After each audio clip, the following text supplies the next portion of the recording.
नमस्कार, आदाब, सत श्री अकाल। मैं हूं आपका दोस्त शशांक। एक बार फिर से मेरे चैनल ब्रिलियंट टेक गुरुजी पर आप सभी का स्वागत है। उम्मीद करता हूं कि आप सभी लोग अच्छे होंगे। दोस्तों, आज जो मैं आपको कहानी सुनाने जा रहा हूं, ये एक सच्ची घटना पर आधारित है। उदयपुर के पास के गांव की। इस गांव में करीब 1000 लोगों की आबादी थी। बहुत छोटा सा गांव था और इसी गांव के बीच में एक गुफा थी।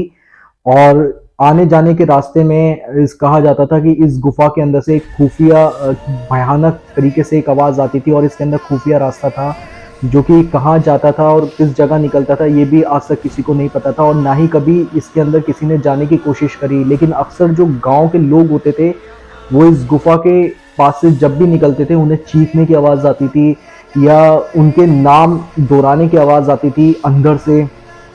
काफी दहशत का माहौल रहता था इस गांव के अंदर। अक्सर शाम के वक्त जब दिन ढल जाता था तो कोई भी इस गांव से गुफा के पास से नहीं निकलता था। लेकिन कुछ दिन बाद पैरानॉर्मल एक्टिविटीज जो लोग करते हैं, जो प्रेत आत्माओं को सर्च करते हैं मशीनों द्वारा, इक्विपमेंट्स के द्वारा, जो भी इनके कोर्सेज में जो मशीनें होती हैं उसके तहत वहाँ पर दो लड़के आते हैं। एक का नाम अमित होता है और एक का नाम अभिनव। तो जब इनको पता चलता है कि ऐसे ऐसे उदयपुर में एक गांव है जहाँ पर एक गुफा है और आज भी उस गुफा में से काफ़ी भयानक आवाज़ें आती हैं, तो ये उस गांव के अंदर जाते हैं और वहाँ के लोगों से बातचीत करते हैं। पहले तो अलग अलग तरीके से लोग अपनी प्रतिक्रिया देते हैं, कोई कुछ बताता है, कोई कुछ बताता है, लेकिन वो लोग देखते हैं कि काफ़ी खौफ होता है गाँव वालों के चेहरे पे। और फिर वो फैसला लेते हैं कि हम इस गुफा के अंदर जाएंगे शाम के वक्त। और जब वो उस गुफा के अंदर जा रहे होते हैं तो जो गांव के ग्रामीण लोग होते हैं वो उनको मना करने की भी कोशिश करते हैं और काफ़ी समझाते हैं। तो वो कहते हैं कि चाचा, ये हमारा काम है और हमें अपना काम बहुत अच्छी तरीके से करना आता है, और क्योंकि ये अक्सर हमारे साथ ये चीज़ें होती हैं और हम तो यही करते आ रहे हैं काफ़ी समय से, तो हमारे लिए ये कोई ऐसी बात नहीं है। और काफ़ी समझाने के बाद भी वो उस गुफा के अंदर घुस जाते हैं और घुसने के बाद में जैसे ही वो अंदर जाते हैं तो काफ़ी अंधेरा होता है और जैसे जैसे धीरे धीरे ये आगे बढ़ते जाते हैं तो इन्हें कुछ अजीब तरीके से आवाज़ें सुनाई देती हैं।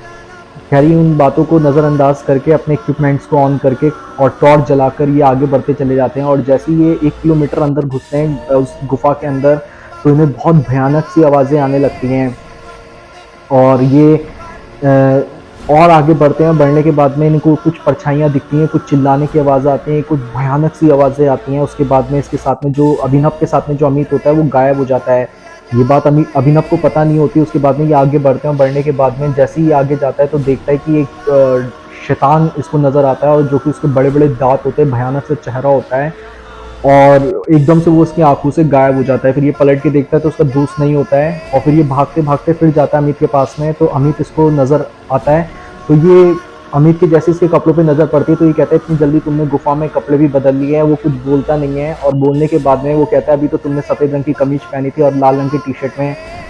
उसके बाद में वो दोनों आगे बढ़ते हैं और बढ़ने के बाद में इनको एक दरवाज़ा दिखता है और धीरे धीरे जैसे इसकी नज़र अमित पर पड़ती है तो अमित का जो चेहरा होता है वो बदलने लगता है। वो भयानक से दांत बाहर आने लगते हैं और वो अभिनव को पकड़ लेता है और वो कहता है, अब तुम्हारा दोस्त कभी नहीं आएगा क्योंकि मैंने उसको मौत के घर में भेज दिया है, अब तुम भी वहीं जाओगे। तो उसको एक दरवाज़ा दिखता है। वो दरवाज़ा काफ़ी अंधेरा होता है और ये जब उस चेहरे को देखता है तो ये काफ़ी पसीने पसीने हो जाता है और उसके बाद में उस दरवाजे को खोलने की कोशिश करता है और खोलने के बाद वो दरवाज़ा नहीं खुलता है। जैसे तैसे करके ये वहाँ पे कूद जाता है उस दरवाजे के अंदर और उसके बाद में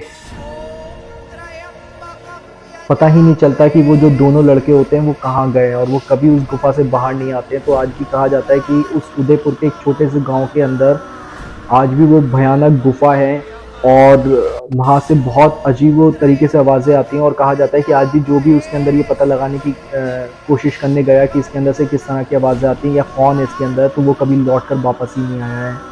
इसलिए गांव वाले अक्सर दिन होता है तभी उस गुफा से अपना आना जाना करते हैं, लेकिन सूर्य उदय होने के बाद में दिल ढलने के बाद में वो लोग उस गुफा से कभी बाहर से बाहर नहीं जाते हैं, उस गुफा के बाहर से नहीं निकलते हैं। तो प्लीज़ कमेंट बॉक्स में आके बताइए, क्या सच में आज भी इस तरह की कोई घटनाएं होती हैं या गुफाएं या सुरंगें या आज भी ऐसी कोई भयानक जगहें जहां से आवाज़ें आती हैं प्रेत आत्माओं की या लोग वापस नहीं आए। तो प्लीज़ कमेंट बॉक्स में आके बताएं और ज़्यादा से ज़्यादा हमारे चैनल को सब्सक्राइब कीजिए, लाइक कीजिए, शेयर कीजिए। धन्यवाद।